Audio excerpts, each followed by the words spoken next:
What's going on, everyone? Jeremy here from the Quartering, and this is an absolute bombshell. Now, I had recorded this for my Midwestly channel, but I received what appears to be an unfair strike there, which I'm appealing and I expect to win. But until such a point, now I will put this on the main channel.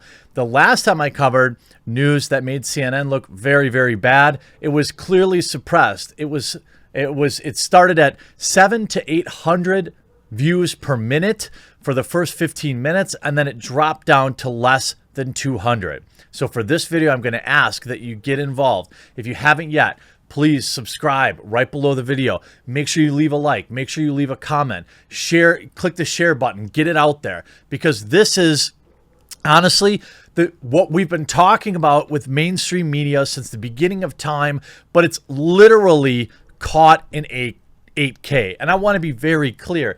It's my opinion that all mainstream media does this sort of thing. But what we have here is CNN just owning themselves in 8K. We already know through previous reports this week, and we're gonna go through all the video later tonight, but we know from earlier this week that they admitted to pumping up the fear around the COOF to increase ratings. We know now today an even more outrageous revelation that they know certain inconvenient facts and admit they don't cover them. They know oh my God, there's just so much. I'm like bursting over this. Okay, first, from a few days ago, by the way, CNN got honeypotted. All of this was possible because of 5 dates from Tinder. I can only imagine that this woman must have been absolutely stunning, or this guy must have been absolutely desperate, because he spilled the beans in the worst possible ways. We're just talking about the way here from the second video. CNN staffer tells Project Veritas Network that the network played up the COOF death toll for ratings. This is so sick. Tune out of mainstream media. Don't watch this garbage. All right, we all knew they were doing it, but now they're caught in 4K. Charlie Chester, the technical director at the cable network, was filmed saying, "Fear really drives numbers. COOF gangbuster with the ratings," Chester told the unidentified staffer, which is why we constantly have the death toll on the side, he continued, making reference to the death tracker that would appear on the screen. It would make our point better. And he also talked about one of the meetups, he explained that fear is the only thing that really keeps you tuned in. Just think about that. They know it. So what are they going to do? They are going to play up your fears. Going on reference with the numbers expired. He had a major problem with how we were tallying how many people would pass every day. But I even looked at it and been like, well, look at it and be like, let's make it higher. Why isn't it high enough, today? And I'm like, what am I actually rallying for? That's the problem. We're doing that, he conceded. He claimed there was a, quote, red phone at the network from network president Jeff Zucker would use to call the control room in order to order producers to play up the count of those that passed on screen. Like there's a special red phone that rings and picks it up, and they're like, the head of the network being like, there's nothing that you're doing right now that makes me want to stick. Put the numbers back up, because that's the most enticing thing that we have. So things like that are constantly being talked about. This is absolutely, unbelievably appalling. Now, I know, we knew that this was happening, right? We knew that this was happening. But now we have their own staff admitting it and talking about it in a way that is, he's proud of it. And wait till you see what came out today. It's even more insane. He talks about, remember like 2 weeks ago when everybody was doing hashtag stop Asian hate? He literally admits that there is an inconvenient fact about the perpetrators who are largely behind it, and says they purposely ignore it. Listen to this.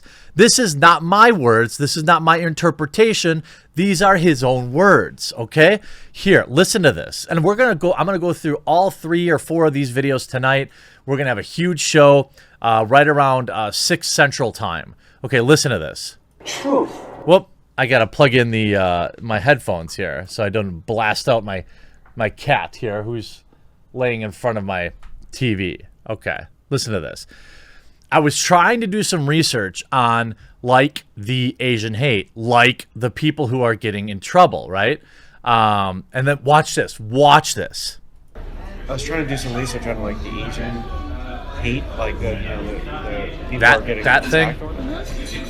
A bunch of black men. Look at how he says black men. Now, my black viewers, what would you say? He's afraid of them. He's afraid of black people. That's what he's admitting here. He's like your backwards grandma who's telling another old lady on the block when a new neighbor moves in who happens to be black, like, oh, did you meet the new neighbors yet? Oh yeah, really nice people. 2 kids, very nice. Their names are Tommy and Timmy.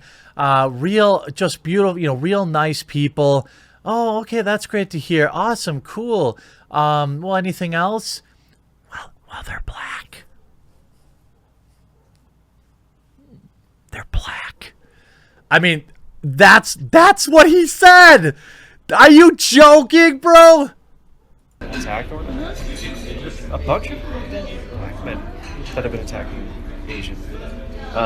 Uh-oh. And by the way, I've seen the percentages. This isn't only one community. Based on the most recent crime data we have, they are the largest group of perpetrators, but it's not like they're 90%. I think they were in the high 40s or something. But yes, it's an inconvenient truth for CNN. So I'm like, what are you doing? Like, we're trying to, like, help, like, with the BLM, and, like, you're gonna, like... Look at that. I mean, it's individuals. It's not a people. Dude, what he's really saying here is this is going to look bad, so we're not going to do any investigation. We don't actually care about Asian people or protecting them, because it would mean that we have to expose some inconvenient truths, that there is a genuine problem between these 2 groups of people. It's one I don't understand, but it's one that statistics bears out. Now, statistics rarely tell the whole story, but when you look at it, there's a correlation there. What is the causation? I don't know. I would love to talk to some older, some more people who are more educated on it, but the facts are the facts, right? So he goes, well, it's individuals. Obviously, it's individuals when it's bad. It's not a people, That's not good. The optics of it are not good. That's not good. The optics of that are not good. I mean, are you kidding me? And so then he's worried about these little things, truth, like that, are enough to set back movements, because the far left will start to latch on and create a story of being mean to an entire group of people. Just easier. He's literally admitting that they will not report the facts because it may obfuscate or slow down what they really want, which at the end of the day is to keep you scared, obviously, right? Then he goes on to admit what we all know too. She asks, okay, what if there are 2 people who do something very bad, right? One is white, one is black. And when I say do something very bad, you know what I'm talking about, right? He goes on, which one are we going to, you mean like cover? He goes, yeah, for the longest while, like, the story was people were lapping it up. Like that. I can't even talk like this. Dude is a grown man and he can't talk like one. White guys for like so long. I haven't seen anything about focusing on the color of people's skin that aren't white. They just aren't saying anything. So what he's saying is, a white perpetrator makes headlines and the other ones don't. You know what I mean? They're just not. All of a sudden, that story loses a little bit of steam.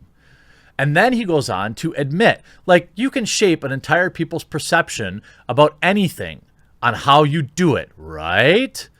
Just by forcing a story, like your platform, You can all of a sudden say coal is the energy of the future. And he just admits that they outright lie. I don't care if you have questions. I notice when I cover James's videos, there's always a bunch of people like, well, 15 years ago, they did something unscrupulous. Therefore, that discredits everything now. What do you want? This is like full, long, uncut videos, uninterrupted, of this guy openly saying, hey, we don't report the facts. We're more interested in reporting, doing the reporting that does what we want it to do. You could see earlier in this tweet, they said, look, we did it, CNN. We got Trump out. No, they didn't.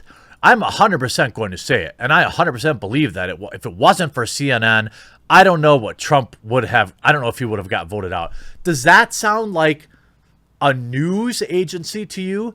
Or does that sound like a activist group, a political arm?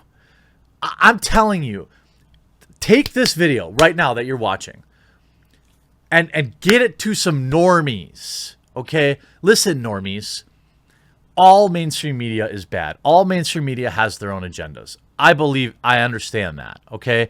But you must understand, my friend, that CNN is right here, caught in 8K, openly saying they will lie to protect their political agendas. That is not a news agency. That is an activist group or a political arm. And at no point should anyone trust a single word that comes out of these people's mouths again. I hope you enjoyed this video. I hope you'll come to tonight's live stream, and I hope you're going to spread it around like crazy because people need to know. We'll talk to you again real soon.